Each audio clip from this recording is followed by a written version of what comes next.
Olá pessoal, Matheus aqui e hoje nós vamos falar sobre quais os motivos da recessão estar demorando tanto assim para chegar nos mercados. Não é novidade para ninguém que nós estamos vivendo um mercado muito difícil de se interpretar. Nós já ouvimos até grandes economistas falando que este é um dos momentos mais difíceis de se interpretar de toda a história. Existe essa antecipação da recessão que já vem há alguns anos, isso se intensificou conforme o Fed começou a iniciar o seu ciclo de aperto nos juros, mas o fato é que essa recessão, por mais que ela seja a recessão mais antecipada da história, ela nunca está chegando. E cabe se perguntar, né? Muita gente está se perguntando aí se ela vai chegar realmente ou não. Temos até grandes gestores aí de fortuna, né? Gestores de fundos trilionários sofrendo de um mal que aflige normalmente o pequeno investidor, que é a famosa FOMO, Fear of Missing Out, ou em português, medo de ficar de fora quando o mercado começa a subir. Numa semana em que o Credit Suisse virou UBS e o investidor de ações sofreu uma tremenda pancada, a Bloomberg soltou uma matéria dizendo que o maior medo dos grandes gestores hoje é ficar de fora do próximo rally. Então vejam só, grandes gestores de fortuna também sofrem de FOMO. Eles dizem ali na entrevista, né? Pô, a gente não pode ficar de fora porque os primeiros dias do rally são os dias mais fortes, é quando o mercado sobe 4%, às vezes 5% e tal, e a gente não pode ficar de fora dessa. Então vejam só, grandes gestores de fortuna sofrendo disso também, porque a recessão está demorando tanto para chegar que muita gente já está se cansando dessa história e se perguntando se ela vai realmente chegar ou não. Mas é claro que se a recessão chegar, isso muda completamente de figura, mesmo que a gente tenha um rally agora, né? Teremos números da inflação ao final dessa semana, talvez os números venham bons, e se eles realmente vierem bons, talvez nós tenhamos aí um certo rally, mas a chegada de uma recessão mudaria completamente toda esta figura. Então, hoje nós vamos falar aqui especificamente sobre este post no Twitter do Eric Basmajian, da EPB Research, onde ele entra a fundo nesta questão, olhando sobre o ponto de vista do mercado imobiliário. Poxa, Matheus, por que nós vamos falar do mercado imobiliário americano, sendo que o nosso foco aqui, o foco da maior parte das pessoas assistindo, acaba sendo investir em ações, porque poucos assistindo aqui, né, moram nos Estados Unidos, não tem como comprar imóvel por lá. Enfim, por que nós vamos falar sobre o mercado imobiliário? E o motivo, pessoal, de nós estarmos fazendo isso é porque o mercado imobiliário americano é um excelente antecipador de recessões, ele é um excelente indicador antecedente do que está para acontecer nos mercados. Tem gente aí, né, que fala que o índice da bolsa é um antecipador do que vai acontecer nos mercados e ainda tem a coragem de cobrar isso daí como uma informação num curso pago. Enfim, utilizar o preço para antecipar o próprio preço não é uma estratégia que costuma dar muito certo. Mas quando a gente olha para outros indicadores da economia, a gente começa a ver que existem sim grandes sinais que surgem no mercado antes das recessões chegarem. Então veja, por exemplo, aqui nós temos as recessões pintadas em cinza e nós temos esta linha azul que traça justamente o percentual de empregos que corresponde ao mercado de construção norte-americano. Então veja que em momentos que precedem as recessões, nós temos sempre uma queda no número de empregos no setor de construção civil lá nos Estados Unidos. Ele sempre se prejudica, ele sempre cai nesse período. Tivemos aqui algumas exceções, como foi, por exemplo, o caso de 2001 e também o caso da pandemia, porque na época da pandemia, vocês devem se lembrar que construção civil era tido ali como um setor prioritário da economia e que não sofreria paralisações. Então nós tivemos essas exceções, mas no geral, se a gente for observar na história, a grande maioria das vezes nós temos o setor imobiliário americano antecipando as recessões. Tanto é que na maioria dos indicadores que os grandes bancos de investimento criam aí para antecipar recessões, nós temos um composto neles que é justamente este item aqui, o mercado imobiliário americano.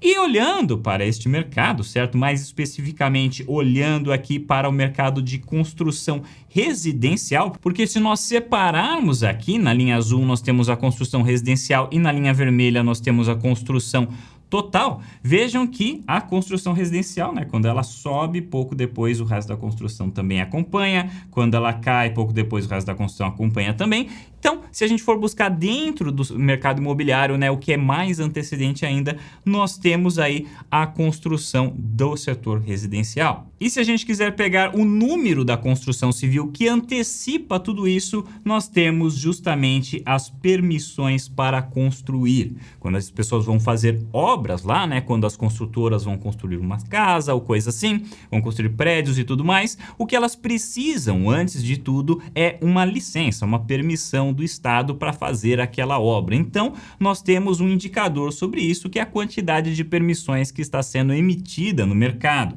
E veja que este indicador ele está presente em praticamente todos os indicadores antecedentes que existem por aí, porque ele é realmente muito bom em avisar que algo ruim pode acontecer antes disso acontecer, que é justamente o que nós queremos saber neste momento.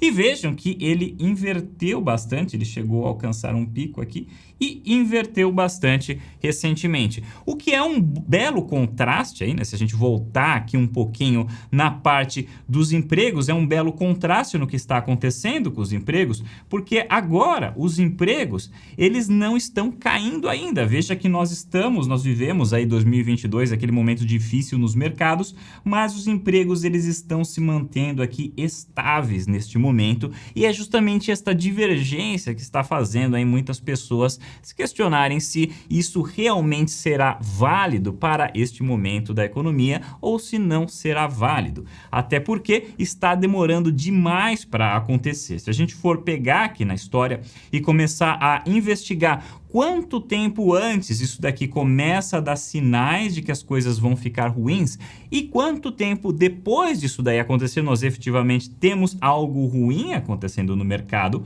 a gente começa a perceber que existe um lag entre estas duas coisas. Se a gente pegar aqui outro gráfico que mostra isso muito claramente para vocês, vejam, por exemplo, aqui na década de 70, quando nós tivemos ali uma recessão, nós tivemos as permissões de construção caindo praticamente 6 meses antes das unidades de construção, ou seja, das unidades, como é que se diz?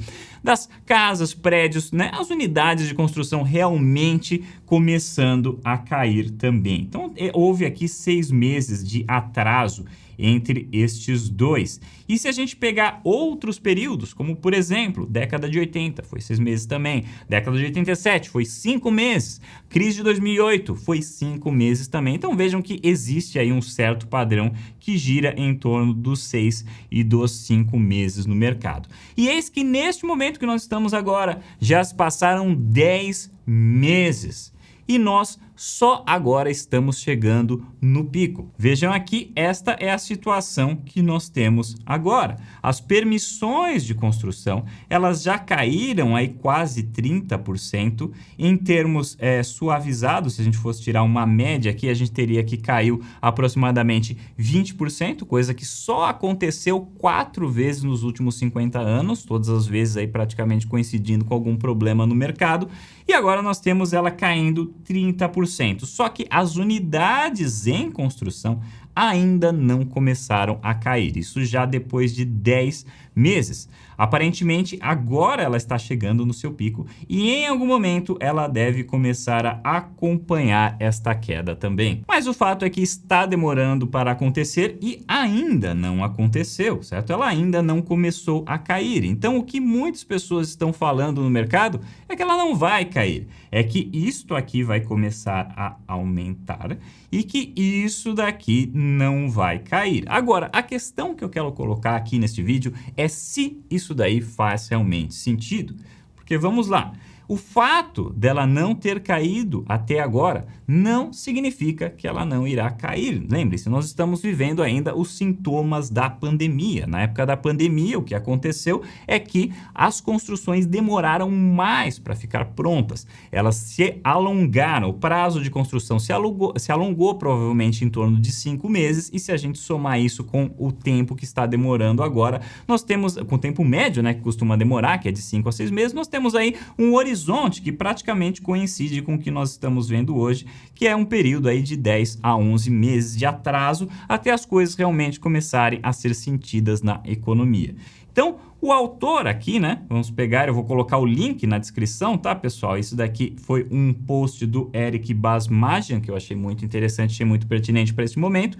Se a gente for pegar os argumentos dele, ele diz aqui, ele faz a comparação deste momento com um tolo no banho, que foi uma expressão cunhada aí por um economista muito famoso. Quem foi mesmo? Isso, Milton Friedman foi quem cunhou essa expressão, porque basicamente a analogia que ele faz aqui, imagina uma pessoa que acabou de entrar no banho, abriu lá a torneira, certo? E a água está caindo fria, daí ela abre um pouquinho a torneira quente, continua caindo fria. Aí a pessoa, tolamente, é levada a pensar que não vai adiantar este pequeno aumento que ela fez, não está surtindo efeito nenhum, então ela tem que aumentar muito ali a torneira de água quente, ela faz isso e aí quando finalmente a água quente chega, ela chega de uma vez e queima a pessoa. Então, o autor aqui faz uma analogia desse cenário com o que nós estamos vivendo hoje nos mercados. Nós temos aí pessoas sofrendo muito de FOMO, com medo de ficar de fora, achando que porque está demorando para chegarem os efeitos do que os indicadores estão dizendo,